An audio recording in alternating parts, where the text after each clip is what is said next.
विधानसभा निर्वाचन 2023 में ड्यूटी पर तैनात पुलिस कर्मचारी अधिकारी भी निर्वाचन आयोग की गाइडलाइन के अनुसार डाक मतपत्र से मतदान कर सकेंगे। जिला निर्वाचन कार्यालय और पुलिस विभाग इसकी तैयारी कर चुका है। निर्वाचन ड्यूटी पर तैनात जिले के 1800 पुलिस कर्मियों से फॉर्म 12 भरवाए जा चुके हैं। विधानसभा चुनाव के मतदान की तैयारियां युद्ध स्तर पर की जा रही हैं। चुनाव कार्य में ड्यूटी पर तैनात पुलिस कर्मचारियों को भी निर्वाचन आयोग की गाइडलाइन के तहत मतदान की सुविधा प्रदान की जाएगी। इसके लिए आयोग के दिशा निर्देशों के तहत पुलिस विभाग और निर्वाचन कार्यालय तैयारी पूरी कर चुका है। अतिरिक्त पुलिस अधीक्षक प्रदीप शेंडे ने बताया कि पुलिस विभाग में पदस्थ ऐसे पुलिस अधिकारी कर्मचारी जिन्हें निर्वाचन कार्य के दौरान ड्यूटी पर तैनात किया गया है, उन्हें आयोग की गाइडलाइन के तहत डाक मतपत्र से मतदान करने की सुविधा मिलेगी।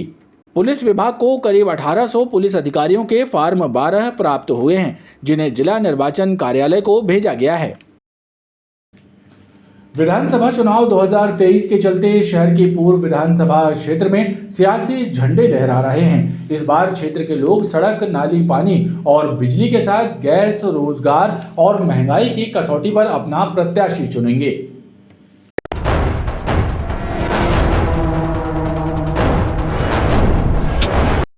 विधानसभा चुनाव 2023 के चलते शहर के पूर्व विधानसभा क्षेत्र की सड़कों पर यहां से दावेदारी कर रहे प्रत्याशियों के झंडे लहरा रहे हैं। मतदान को लेकर क्षेत्र की जनता से बात करने पर मिली-जुली प्रतिक्रिया सामने आई है। किसी के लिए क्षेत्र की नाली, पानी, सड़क और बिजली की समस्या प्रमुख है, तो कोई महंगाई, गैस और रोजगार के मुद्दों पर वोट करेंगे। चुनाव के दौर पे देखा जाए तो प्रत्याशी में पढ़ा लिखा तो कैंडिडेट होना ही चाहिए, और दूसरी चीज गुण की बात करें तो वो क्षेत्र की जनता से जुड़ा हुआ हो, उनकी समस्याओं को समझता हो। नदी, पानी, बिजली, जो मुख्य समस्याएं हैं हमारी बिजली की, सड़क की, उन पे काम करे, बस इतना ही है। क्षेत्र का विकास करे, ऐसा प्रत्याशी मिले। जनता के बीच में समझे कि उनकी समस्या क्या है, रोजगार की समस्या है या सड़क की समस्या है, उनकी समस्याओं पे काम करे। पूर्व विधानसभा क्षेत्र में देखें तो प्रमुख 5 मुद्दे कौन से होंगे जिन पर वोटिंग? यही रोड, नाली, पानी है ना, और जो भी पिछड़ा, जो भी अपना कार्य नहीं हो पा रहा उसको जल्दी करवाना चाहिए, ये सब होना चाहिए। पूर्व विधानसभा क्षेत्र के व्यापारियों का कहना है कि ऑनलाइन साइट और जीएसटी के कारण क्षेत्र के व्यापार में फर्क पड़ा है। व्यापारी वर्ग के लिए बहुत दिक्कत है, उनके लिए सोचना चाहिए। ऑनलाइन वालों के कारण बहुत परेशानी है, हम लोगों को बहुत फर्क है। भाई सब कुछ देते हैं, जीएसटी है वो, उसके बाद हम लोग को कोई वो नहीं है। तो हमारी सरकार से यही निवेदन है कि सबके लिए आप सोचते हैं तो व्यापारी वर्ग के लिए भी सोचिए। आप हमारे लिए लोन्स वगैरह इजी कर दीजिए ताकि हम लोग माल वगैरह खरीद पाए और बिक्री नीचे भी इजी वे में हम लोग कर पाए, क्योंकि टैक्स वगैरह इतने लगते आ रहे हैं कि आजकल ऑनलाइन ने वैसे ही हमारा काम खराब कर दिया। रिटेल ग्राहकों, रिटेल कस्टमर ने, रिटेल ग्राहक ऑनलाइन मंगाते हैं, हम लोग रिटेलर जो है दिन भर बैठे रहते हैं। तो सरकार को कोई नीति अपनानी चाहिए ताकि यहाँ पे हम लोग जो खुदरा व्यापारी है, रिटेलर है, उनको कुछ मतलब या तो लोन्स वगैरह प्रोवाइड करने चाहिए ताकि हम लोग भी खरीदी अच्छे से कर सकें।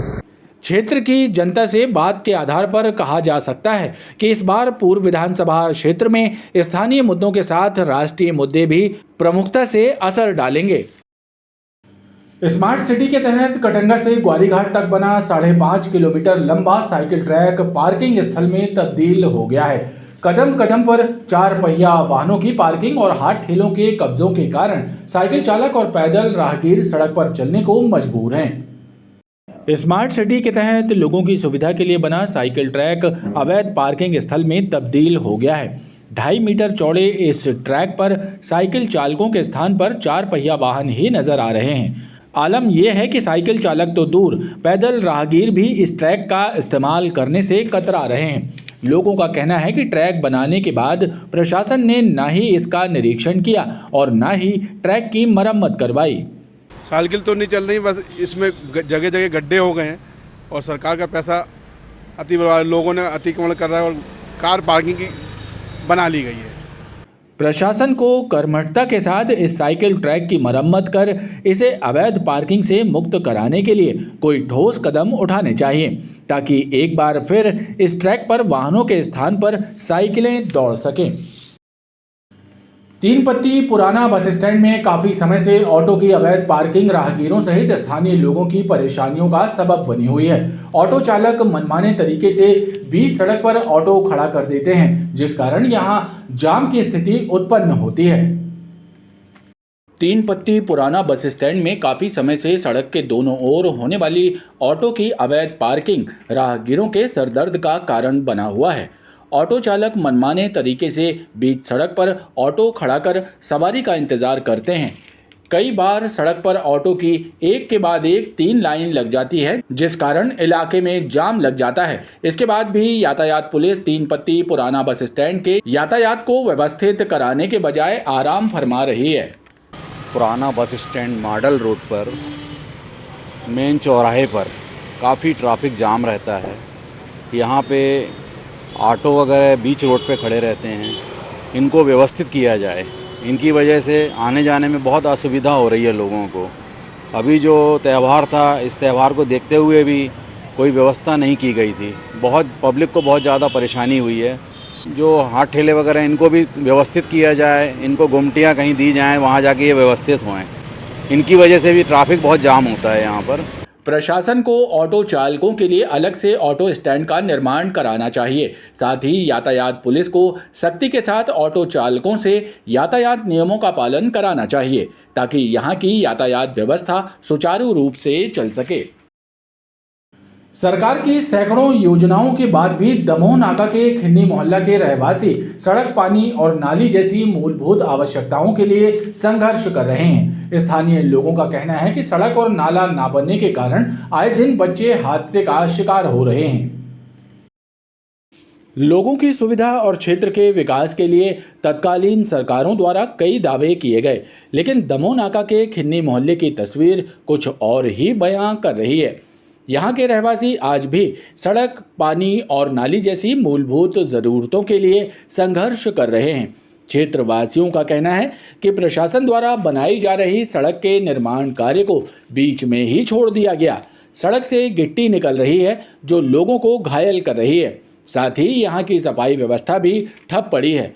विगत कई महीनों से नाले को साफ नहीं किया गया, जिस कारण नाले से आ रही बदबू के कारण लोगों का रहना दूभर हो गया है। खुले होने के कारण अनेक बार छोटे बच्चे इसमें गिर जाते हैं और उनकी जान पर बनाती है। बहुत सारी समस्या है, यहाँ कोई सुनवाई नहीं है। बोटिंग के लिए सब आते हैं, नाला बनवाने सब आते हैं, लेकिन जब जमीन सब यहाँ पानी भरता कोई नहीं आता। हम लोग पानी कीचड़ में सोते हैं, कोई सफाई नहीं, झाड़ू वाला आता न कोई नेता आता, कुछ नहीं करता। और यहाँ का पानी सप्लाई वहाँ से है, मनीष शर्मा के वहाँ से।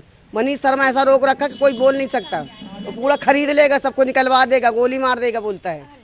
ये नालियाँ साफ नहीं होती और नाली ना साफ होने के कारण से जो पानी भर जाता, जनता का आटा है, चावल है, दाल, सब कुछ गीला हो जाता है। कमर से ऊपर से पानी भर जाता और ये जो नाला है जो भर जाता है, उस तरफ से तो खैर कम होता है पानी, लेकिन इस तरफ ज़्यादा होता है। उस तरफ से बह के आता है, यहाँ ज़्यादा हो जाता है। सारा दिन रहते हैं बच्चे, नाली में भी कभी गिर जाते हैं। ये भी गिर गई लड़की हमारी 2 बार नाली में, ये भी गिर गई, वो एक और है वो भी गिर गई।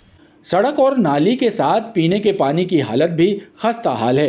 पानी की पाइपलाइन नाली से होकर गुजर रही है, जिसमें क्षेत्रीय लोगों में संक्रमण फैलने का अंदेशा बना हुआ है। हमारे यहाँ की समस्या ये है कि जो पानी जो पीने का आता है वो नाली से होके जाता है, पाइप पूरी जो नाली के अंदर है, जिससे जॉइंडिस और डायरिया जैसी बीमारियां बच्चों को होती है। हमारे बच्चे उससे बीमार होते हैं। बस यही हमारी समस्या है। और प्लस जो सड़क है जो अधूरी छूटी हुई है वो तो बनेगी, अब कब बनेगी ये नहीं मालूम हमें। प्रशासन को कर्मठता के साथ खिन्नी मोहल्ले के लोगों की समस्याओं के समाधान के लिए ठोस कदम उठाने चाहिए, ताकि वहां के लोग भी सम्मान के साथ अपना जीवन जी सकें। बंगाल की तर्ज पर बंग समाज द्वारा प्रतिवर्ष आयोजित की जाने वाली मां जगदा धात्री की पूजा 21 नवंबर मंगलवार को आयोजित की जाएगी। इस धार्मिक अनुष्ठान की सफलता के लिए बंग समाज के प्रतिनिधियों की बैठक हुई, जिसमें निर्णय लिया गया कि इस वर्ष पूजा का आयोजन पुराना आरटीओ कार्यालय मैदान होगा। बंगाल की तर्ज पर संस्कार धानी में इस वर्ष भी बंग समाज परंपरा अनुसार जगदा धात्री पूजन का आयोजन करेगा। मां जगदा धात्री का पूजन 21 नवंबर को पुराना आरटीओ मैदान में होगा। जिसमें बंग समाज के लोग बड़ी संख्या में शामिल होंगे। इस धार्मिक अनुष्ठान के आयोजन और सफलता के लिए बंग समाज के प्रतिनिधियों की बैठक हुई, जिसमें सभी ने अपने अपने सुझाव भी रखे। विगत 20 वर्षों से आयोजित की गई अन्नपूर्णा पूजा विगत वर्ष ही आयोजित की गई है।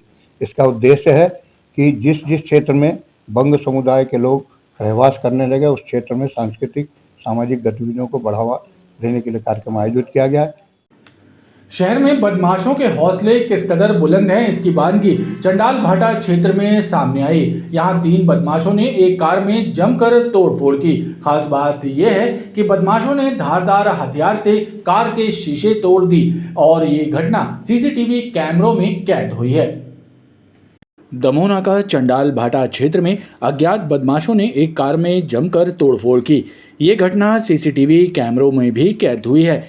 खास बात यह है कि बदमाशों ने धारदार हथियार से कार के सभी शीशों को एक के बाद एक तोड़ा और फरार हो गए।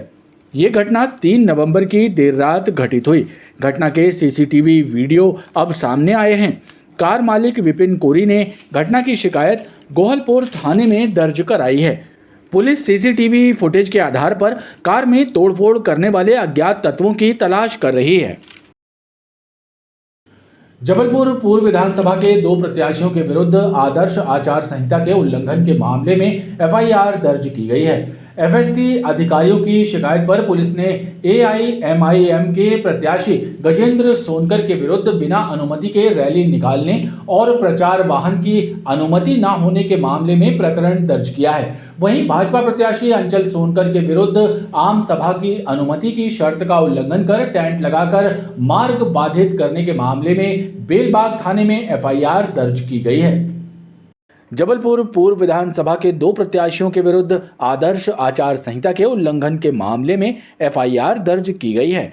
पुलिस ने एफएसटी अधिकारियों की शिकायत पर अलग अलग थानों में प्रकरण दर्ज किया है। हनुमानताल पुलिस से मिली जानकारी के मुताबिक पूर्व विधानसभा क्षेत्र से एआईएमआईएम के प्रत्याशी गजेंद्र सोनकर द्वारा वाहन तलैया से मंडी मदार टेकरी तक पैदल रैली निकाली गई। इसमें ई ऑटो भी प्रचार वाहन के रूप में शामिल था, जिसमें प्रत्याशी के बैनर पोस्टर लगे थे। एफएसटी दल के द्वारा जांच करने पर इनके पास रैली और रैली में शामिल प्रचार वाहन से संबंधित किसी भी प्रकार की अनुमति नहीं पाई गई, जिसके बाद एफएसटी अधिकारियों ने मामले की शिकायत हनुमानताल थाने में दर्ज कराते हुए एफआईआर दर्ज कराई है। ये दिनांक 3/11/23 को एआईएमआईएम के प्रत्याशी गजेंद्र सोनकर ये उसमें पूर्व विधानसभा से बिना अनुमति के रैली का आयोजन किया उनने, और इसके कारण एफएसटी टीम जो लगी हुई थी डॉक्टर अनिल सिंह ने की लिखित रिपोर्ट पर थाना हनुमानताल में अपराध क्रमांक 725/23 धारा 171H 188 आईपीसी का अपराध उसमें पंजीबद्ध किया गया है। वहीं दूसरी ओर पूर्व विधानसभा क्षेत्र के भाजपा प्रत्याशी अंचल सोनकर के विरुद्ध एफएसटी अधिकारियों की शिकायत पर बेलबाग थाना पुलिस ने मुख्य मार्ग पर टेंट लगाकर सड़क बाधित किए जाने के मामले और अनुमति की शर्तों का उल्लंघन करने के मामले में एफआईआर दर्ज की है। पुलिस अधिकारियों ने बताया कि 3 नवंबर की शाम भाजपा प्रत्याशी अंचल सोनकर ने अंबेडकर चौक से घमापुर चौक के बीच मुख्य मार्ग के एक तरफ टेंट लगाकर मार्ग बाधित किया था, जिसकी वीडियोग्राफी कराई गई। अनुमति की शर्तों का उल्लंघन होना पाए जाने पर एफएसटी अधिकारियों की शिकायत पर बेलबाग थाने में धारा 188 का प्रकरण दर्ज किया गया है।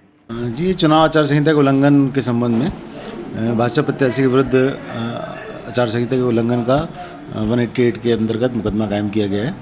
जो अनुमति प्रदान की गई थी रिटर्निंग ऑफिसर द्वारा, उसमें उनकी शर्तों का उल्लंघन किया गया था, जिसमें प्रकरण पंजीबद्ध किया। जो ये अनुमति की शर्तें थी उसमें उल्लंघन किया था। जो एफएसटी की टीम ने जो रिपोर्ट बना के भेजी है उसके आधार पर जो 188 उसका आईपीसी का मुकदमा दर्ज किया गया है। पुलिस द्वारा दोनों ही प्रकरणों में एफआईआर दर्ज कर विवेचना की जा रही है। जिले की 8 विधानसभाओं में 500 से ज्यादा बूथ ऐसे हैं जो संवेदनशील हैं। इसमें 23 बूथ ऐसे भी हैं जिन्हें वन टेबल पोलिंग बूथों की श्रेणी में चिन्हित किया गया है। इनमें सबसे ज्यादा संवेदनशील पोलिंग बूथों की संख्या पूर्व विधानसभा क्षेत्र में है। यहाँ पुलिस और प्रशासन विशेष निगरानी की व्यवस्था कर रहा है। जिले के 8 विधानसभा क्षेत्रों में कुल 2132 मतदान केंद्र हैं, जिनमें से 504 मतदान केंद्रों को संवेदनशील मतदान केंद्रों के तौर पर चिन्हित किया गया है। वहीं 23 मतदान केंद्र वनरेबल मतदान केंद्रों की श्रेणी में है, जहां मतदान को प्रभावित किया जा सकता है। ऐसे में संवेदनशील और वनरेबल मतदान केंद्रों पर पुलिस और प्रशासन की पैनी निगाह है। इन मतदान केंद्रों पर सुरक्षा के अतिरिक्त इंतजाम सुनिश्चित किए जाएंगे। एडिशनल एसपी सूर्यकांत शर्मा ने बताया कि वनरेबल मतदान केंद्रों पर मतदान को प्रभावित करने वाले 92 लोगों को चिन्हित किया गया है और पुलिस और प्रशासन द्वारा प्रभावी कार्यवाही की गई है। जबलपुर में कुल 8 विधानसभा में 2132 पोलिंग बूथ है, जिसमें 504 संवेदनशील मतदान केंद्र है, 23 वनरेबल मतदान केंद्र भी बनाए गए हैं। 2 कंपनी CISF की हमें मिल गई है, जिसमें हम पूरे विधानसभा क्षेत्रों में एरिया डोमिनेशन और फ्लैग मार्च करवा रहे हैं। लगभग हम लोग 300 के आसपास पुलिस सेक्टर मोबाइल बनाए हुए हैं। वो भी कुछ दिनों में अपने अपने क्षेत्रों में भ्रमण कर क्षेत्र का जायजा लेंगे और चुनाव को निष्पक्ष संपन्न कराने हेतु जबलपुर पुलिस पूरी तरह प्रतिबद्ध है। 8 विधानसभा क्षेत्रों में अलग अलग संख्या में संवेदनशील और वनरेबल मतदान केंद्र चिन्हित हुए हैं। सभी विधानसभाओं में से सबसे ज्यादा संवेदनशील मतदान केंद्रों की संख्या पूर्व विधानसभा क्षेत्र में है। खबरों का ये क्रम लगातार जारी है। आप देखते रहिए BTV न्यूज।